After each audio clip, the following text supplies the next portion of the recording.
Tonight on Private Investigators, busting a counterfeit clothing racket. You are selling illegal counterfeit stock.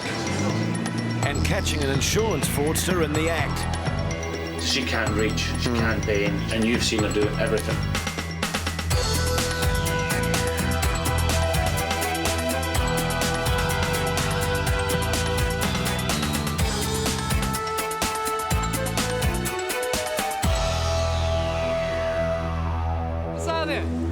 Oh, tapioca, $5 peanut, $2 hot peanut. A busy Saturday morning at South Auckland's Otara Market. Markets like this one are common outlets for counterfeit merchandise, which is becoming a huge problem internationally. Tapioca, $5 tapioca. Private Eye's Dwayne Brown, Mike Rhodes and Shadow aren't here to shop. They've been hired by lawyers representing an international brand of wrestling clothing to track down illegal copies. Store holders are selling fake wrestling gear, WCW gear, so we're here today to sue them with a letter and take all their stuff off them, confiscate their stuff and cease and desist. We've just had a walkthrough and there's about 8 at the moment, 8 stores so far run by Asian people. So as soon as we're ready, we're going to go straight up to them and do it. Here is a letter for you outlining that you are selling illegal counterfeit stock for WCW. We are here to confiscate your stock and let you know, if you ever read this letter, we are here to confiscate your WCW wrestling t-shirts. Okay, they are not registered trademarks, the ones you have in the shop. Okay, they are illegal stock. Okay, the police have been notified that we are here. Okay, failure to adhere with this letter will automatically bring prosecution against you. Sorry, I'm not all understand you. Okay, well, in basics, okay, The stallholder pleads ignorance, so the PIs lay down the law. Wrestling trademarks and logos. You're giving them to us? No, I pay the money. So you get prosecuted? Go to court instead. Go fine, you're going to get prosecuted The on idea law, is, mate. I know you've paid the money, but you've paid the money for something that you're not allowed to sell here. Yeah, he doesn't want to give us the gear, and now the word's starting to get around, so we've got to start moving. But The PIs are anxious to hit the other stalls before their cover is blown. To the solicitors for WCW Wrestling. Okay, all these WCW Wrestling shirts you are selling are illegal copies. They're counterfeit. They're fake. They have not got WCW on the label. Okay, so we're here to confiscate all your WCW t-shirts. you're selling illegal gear, Okay. WCW gear, you know which ones I'm talking about, you're just trying to get rid of them. Okay, yep. Sure. This is a letter telling you for your lawyer Yep. that you must desist, we must confiscate all the legal gear, Yep. okay? Okay, we won't say again then. I know you don't sell again, but we have to take all the WCW gear you've got Okay. with us. Yep. This is for you, you read it. Yep. If you don't let us take the gear, then it will go to court, prosecution, okay? Yep, sure. See, WCW, okay, the ones like that. Thank you for your cooperation. See, yes, this one. See, it hasn't got WCW on label. See, it should hit that there. Is this your mum, is it? Yeah, my mum. As I explained to him over there, I know you've got, because I saw you pull them all away. A little bit, like... Yeah, that's a little bit, that's just to show... That shows good faith on your part that you know you don't want to be involved in it. But I know this shop has some, because I saw her take them away. Yeah, sure. If I can have those as well? Just like before. Their brief is to confiscate the illegal clothing, but not all stallholders are keen to cooperate.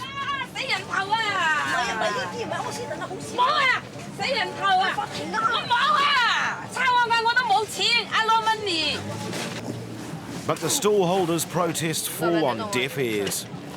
Mum, That's right.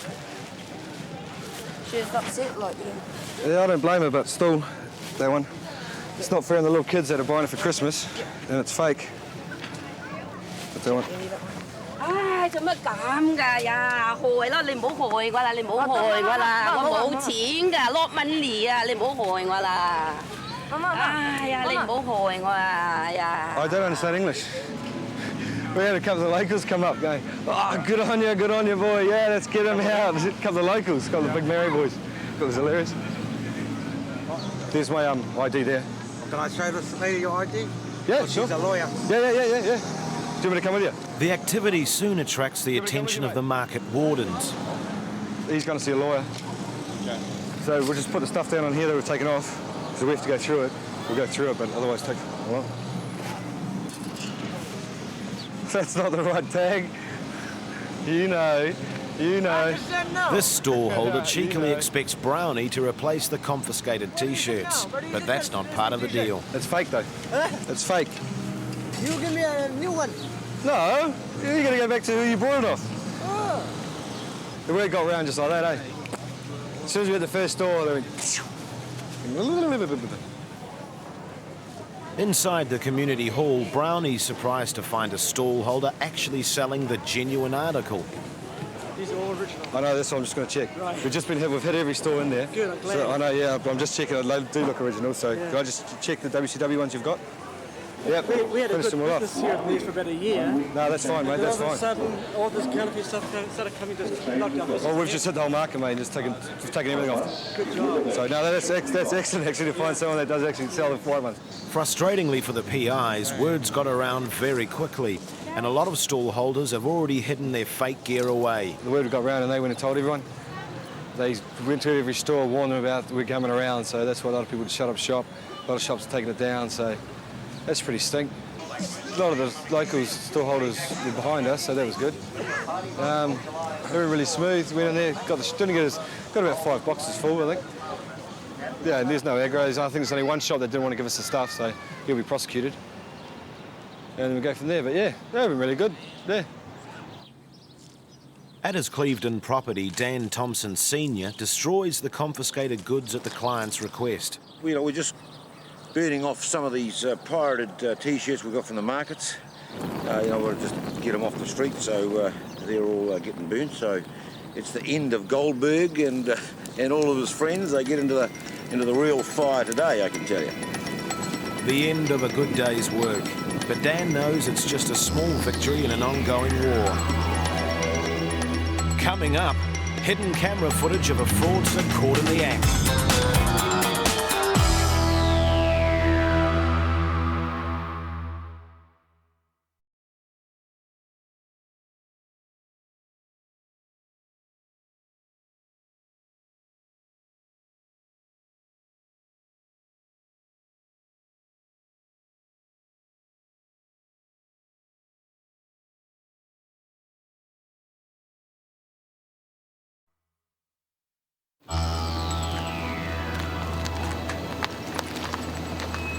A fine Auckland weekend, but for Glyn Rigby of the Investigation Bureau, it's work as usual.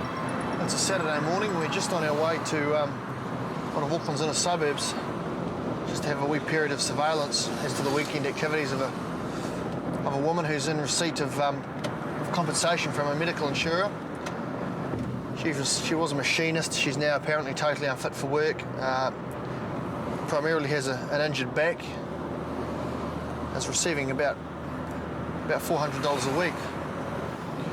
At the weekend, we're primarily focusing on what her physical activities are and how fit she is and how she's filling her days. This morning, it's surveillance. See if she's out and about.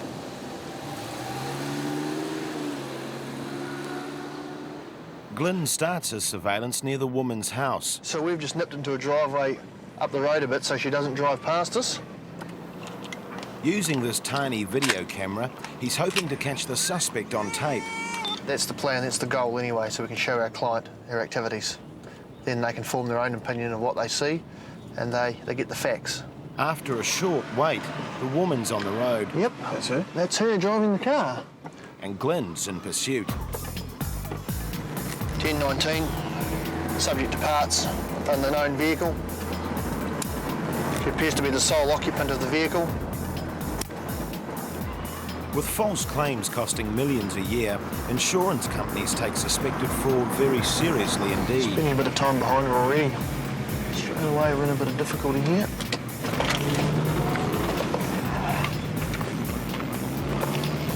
Despite his difficulties, Glyn manages to follow the suspect through the western suburbs. 10:26 hours, arrives at the Limmel Shopping Centre. Okay. Is she out of the car? Oh, she's still in the car.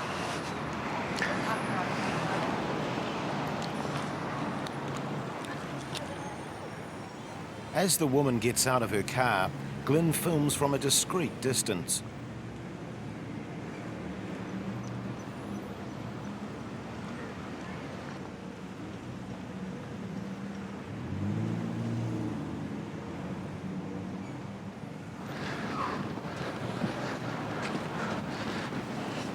Then he follows her inside.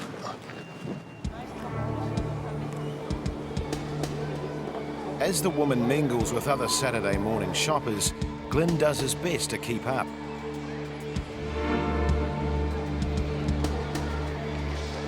As his video footage shows, the suspect appears to be moving quite freely, despite her bad back.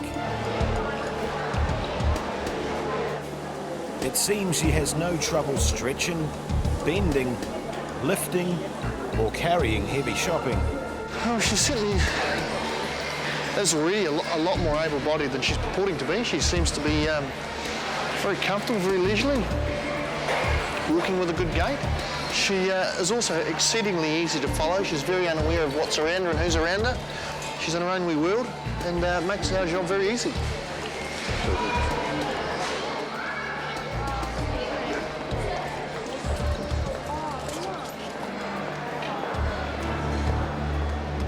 Her shopping done, the woman heads off with her haul.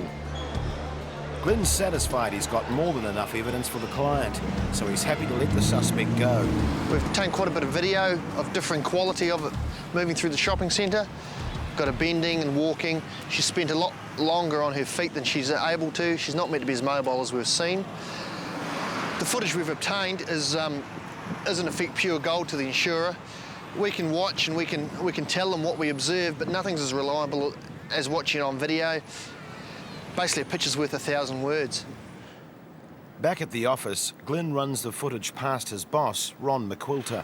She's quite deliberate in her movements, and certainly is not in a hurry. Her gait appears normal. She's very mobile, very relaxed. At no stage did she show, that I saw, did she show any discomfort or... So she can't reach, she can't bend, she can't twist, she can't... And you've seen her do everything. Yeah. All the stuff that she's saying she can't do, and what she's telling the specialist she can't do. She's reaching. She says she can't reach. Yep, she's reaching. There you go. Look at that. Wow. There's a lot of weight there. That's when she's bought the roast. Maybe she's going to have a Last Supper. It's the Last Supper on the insurance company. Yeah. She might be paying for her own from now on. As a result of the investigation, the insurance company cancelled all further payments to the claimant and revoked her policy. After the break, debugging an Auckland office.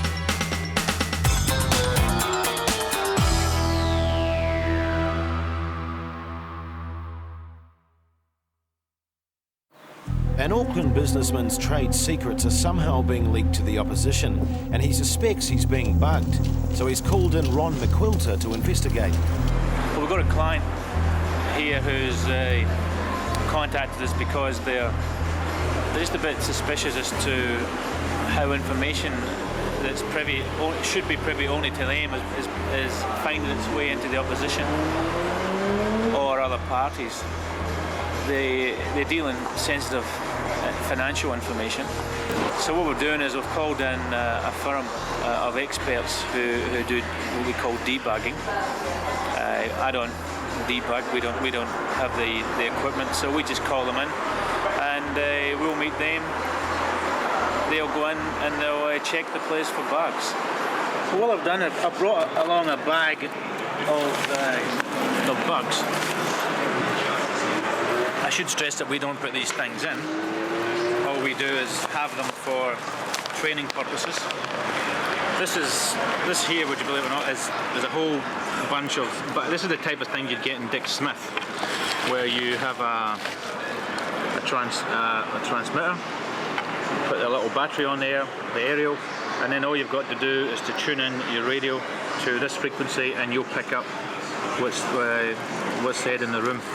This is just a little cheap, I mean, some people would say that this here can detect a bug. It's detector. You put the aerial on and it emits a noise.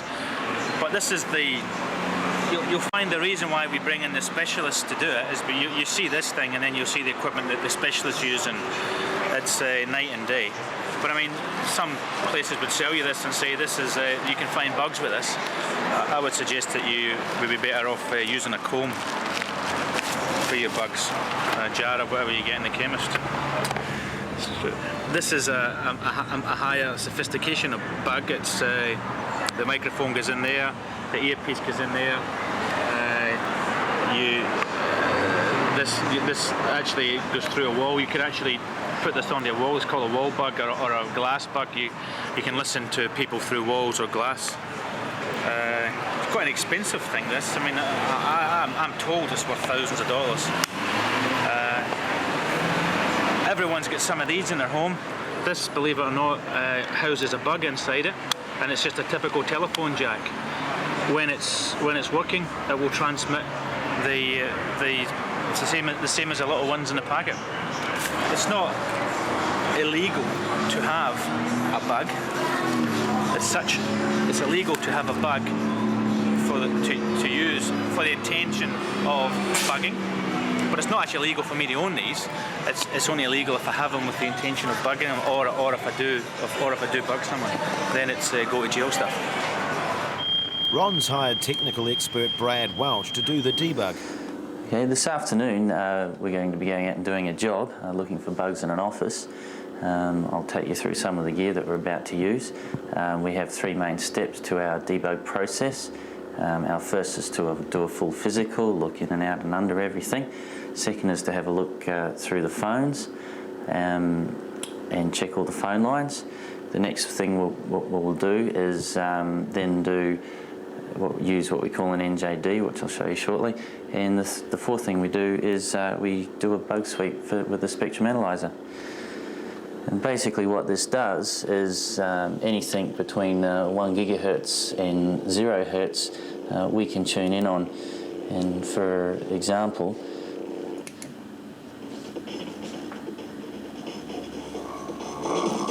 one of the radio stations in Auckland, we can go through anything like cell phones.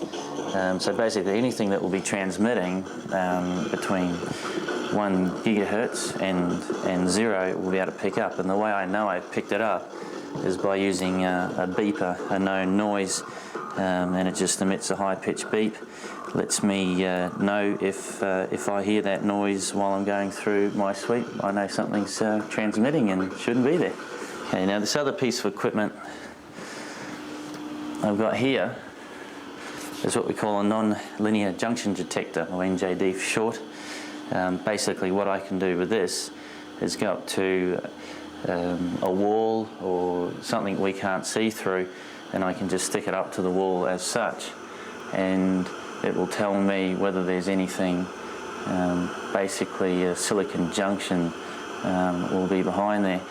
And the way I know if it's there is, I'm going to use this as an example.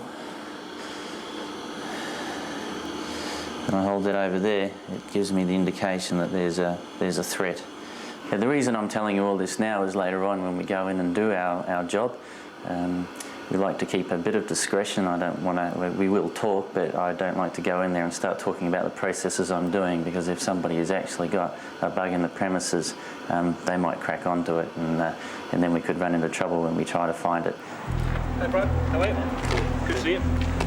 Property's there. You know what to do. I'll just leave you to it. If you see anything, give me a phone. Otherwise, just give us a shout tomorrow, eh? Okay. Okay. No worries. See ya. Thanks. Bye. After a quick briefing, Brad heads into the vacant offices.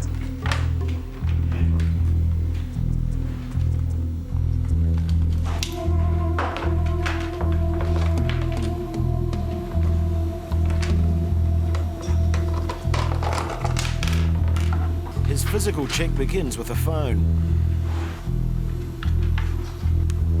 But there's no sign of tampering.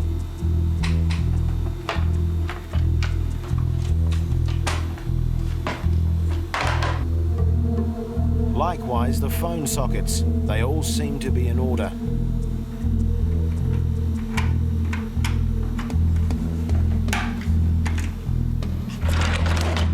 Next up a comprehensive search of the furniture.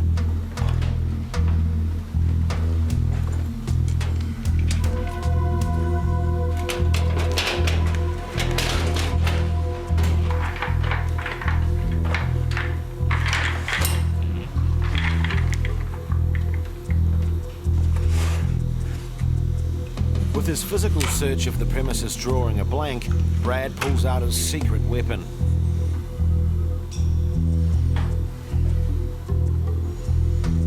He does a sweep of the walls and ceilings, but he doesn't get any unusual readings. The last stage of the debugging procedure is the spectrum analyzer. Brad thoroughly checks through the frequency bands, but finds nothing untoward.